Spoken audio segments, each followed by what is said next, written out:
Assalamualaikum warahmatullahi wabarakatuh. Jumpa lagi dengan saya Putra Dwiki Kurnia, NIM 1910321029, Prodi Agribisnis Fakultas Pertanian Universitas Muhammadiyah Jember. Baik, saya di sini akan menjelaskan tentang 6 pilar pengembangan desa cerdas atau Smart Village. Untuk memenuhi sosiologi pedesaan, dosen pengampu Ibu Fevi Nurdiana Wijayanti, SPMP. Yang pertama yaitu smart people. Pembangunan senantiasa membutuhkan modal-modal, baik modal ekonomi, modal manusia maupun modal sosial. Smart people dibagi menjadi tiga. Yang pertama, 21 Century Education. Pada abad ke-21, orang mengeksplorasi, mengalami, dan memahami dunia di sekitar mereka dengan banyak cara baru dan berbeda.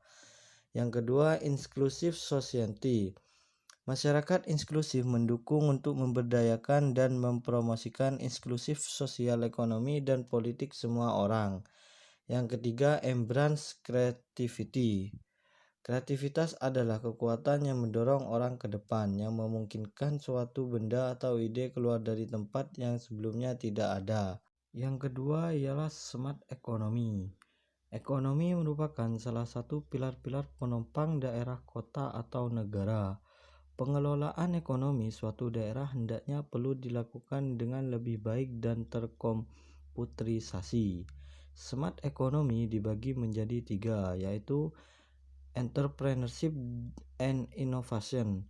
Peter Drucker pernah mengatakan bahwa inovasi merupakan sebuah kekhasan dari wirausaha, sebuah alat yang mereka gunakan untuk membangun sebuah bisnis yang berbeda.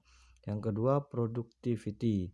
Produktivitas adalah sebuah konsep yang menggambarkan hubungan antara hasil, jumlah barang, dan jasa yang diproduksi dengan sumber, jumlah tenaga kerja, modal, dan lain-lain untuk menghasilkan hasil tersebut. Yang ketiga, local and global interconnected.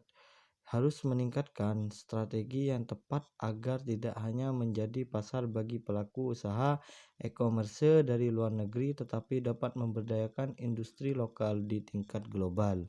Yang ketiga ialah smart government. Konsep smart government yang lebih ditekankan pada peningkatan peran pemerintah sebagai pengayom dan pemberi pelayanan kepada masyarakat. Di samping itu juga terdapat peran masyarakat sebagai partisipan dan objek pembangunan.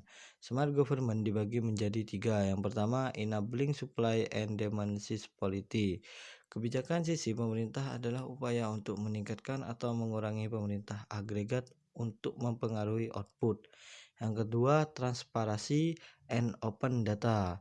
Data terbuka adalah suatu konsep tentang data yang tersedia secara bebas untuk diakses dan dimanfaatkan oleh masyarakat. Yang ketiga, ICT dan e-gov.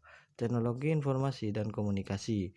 ICT diperlukan dalam pemerintahan dan telah diakui secara global bahwa dengan pengimplementasian ICT. Yang keempat ialah smart environment. Smart environment dibagi menjadi tiga. Yang pertama, green building. Mengajarkan masyarakat desa tentang bangunan dengan menerapkan aspek dan prosesnya yang ramah lingkungan, dengan penggunaan sumber daya secara efisien selama daur hidup bangunan sejak perencanaan. Yang kedua, green energy. Memahamkan masyarakat desa tentang apa yang dianggap sebagai sumber energi dan tenaga yang ramah terhadap lingkungan. Yang ketiga, Grand Urban Planning.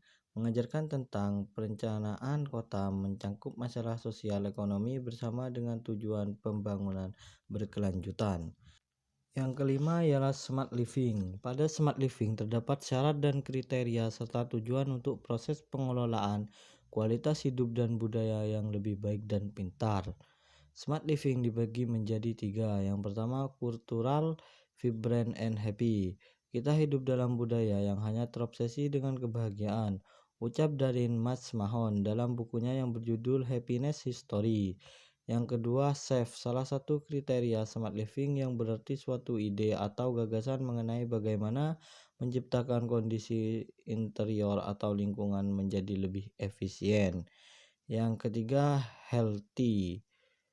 Menerapkan gaya hidup sehat juga menjadi hal yang paling penting. Pasalnya menurut Organisasi Kesehatan Dunia (WHO), pola makan tidak sehat, dan kurangnya aktivitas fisik.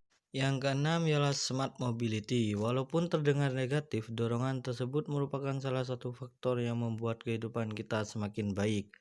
Smart mobility dibagi menjadi tiga. Yang pertama, mixed modal akses. Akses modal campuran atau mode campuran komputer mencakup menggunakan dua atau lebih mode transportasi dalam perjalanan. Yang kedua, clean and non-motorized option. Opsi bersih dan tidak bermotor adalah elemen kunci dalam menyediakan transportasi dalam perjalanan.